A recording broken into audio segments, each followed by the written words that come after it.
C'est des gens bons à mettre au mur. Et pan. C'est tout. De qui parlez-vous? Je parle de ces gens-là qui vous gouvernent, qui sont en train de vous conduire pour vous dîner comme à l'abattoir, comme nous conduit les bêtes. Comptez sur moi comme je compte sur vous. Mesdames et messieurs, bonjour.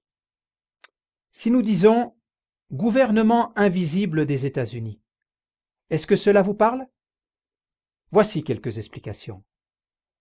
Lorsque Otto von Bismarck a réussi à réunir les diverses provinces allemandes, que l'on appelle Länder, l'Empire anglais a ressenti le Reich allemand et la monarchie austro-hongroise comme sa bête noire. La Première Guerre mondiale a effacé l'adversaire économique de la carte du monde. Les dictats du traité de Versailles se sont appliqués à anéantir pour toujours la concurrence allemande. Des territoires allemands ont été volés ainsi que toutes les réserves d'or de l'Allemagne. En affirmant que la guerre était la faute de l'Allemagne, des dettes impayables ont été imposées au Reich. Pour exister, l'Allemagne a été obligée d'emprunter de l'argent à des taux exorbitants auprès d'une banque mondiale privée. Le pays a été précipité par l'inflation dans le gouffre le plus sombre de son histoire moderne. Déjà, en 1933, Churchill avait dit « Si l'Allemagne ne reconnaît pas l'étalon or comme standard, il y aura de nouveau une guerre d'ici 5 ans. Peu importe qui tirera le premier. » Par la trahison de Churchill à l'Europe, l'Allemagne a perdu la Deuxième Guerre mondiale et l'Angleterre sa prédominance. L'Allemagne est en ruine et encore plus de territoires lui ont été dérobés et le pays a été divisé entre l'Est et l'Ouest. Tous les brevets scientifiques acquis lui ont été volés. Sous le prétexte du danger bolchevique, l'Allemagne a été contrainte de devenir un satellite des États-Unis. L'esprit créateur allemand s'est laissé enchaîner par le mélange des cultures et l'excitation des sens.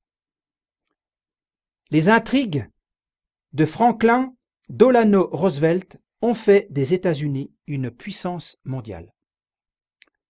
On a vu, dès avant la Première Guerre mondiale, qui en fait gouverne le peuple américain et son gouvernement.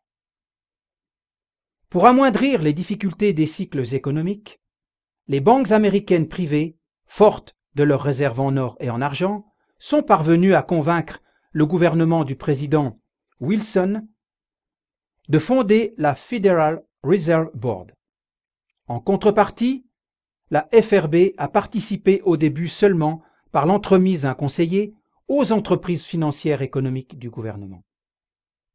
C'est ainsi que la porte a été ouverte aux politiciens achetables, aux crises économiques vraies ou arrangées, aux guerres, etc. Et cela a fait de cette banque un gouvernement invisible des États-Unis.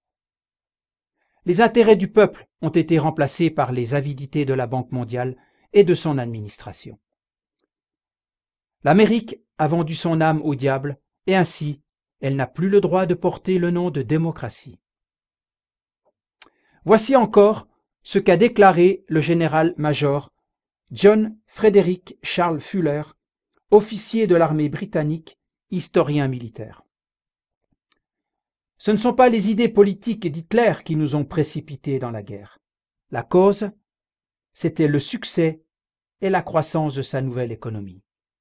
Les racines de la guerre ont été la peur, la jalousie et l'avidité. Merci encore pour votre attention et votre soutien. Au revoir et à bientôt. Je pense que quand on mettra les cons sur orbite, t'as pas fini de tourner.